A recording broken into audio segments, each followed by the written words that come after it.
পেছন দিকে দেখছেন এরা মোট এখনো পর্যন্ত 6 জন।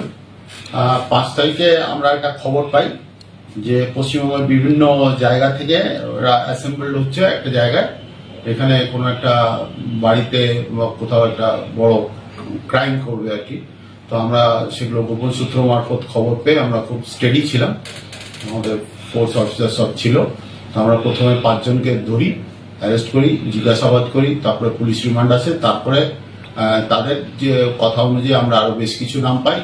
তো আমরা আরেকজনকে পরে অ্যারেস্ট করেছি, আজকে তাকে রিমান্ডে নিয়ে এসেছি।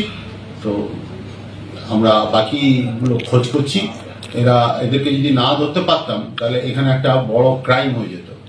তো আমাদের এটা একটা খুব নিঃসন্দেহে একটা বড় সাফল্য যে আমরা একটা বড় ক্রাইম আমরা প্রিভেন্ট করতে পেরেছি।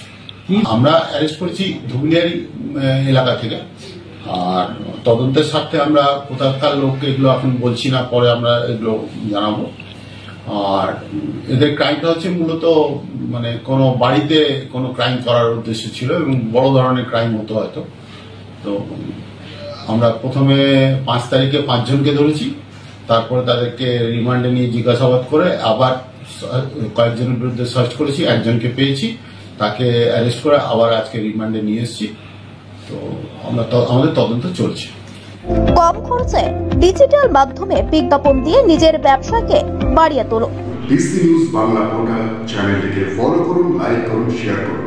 ডিসি নিউজ বাংলা এই খবরটি ভালো লাগলে অবশ্যই লাইক এবং শেয়ার করুন।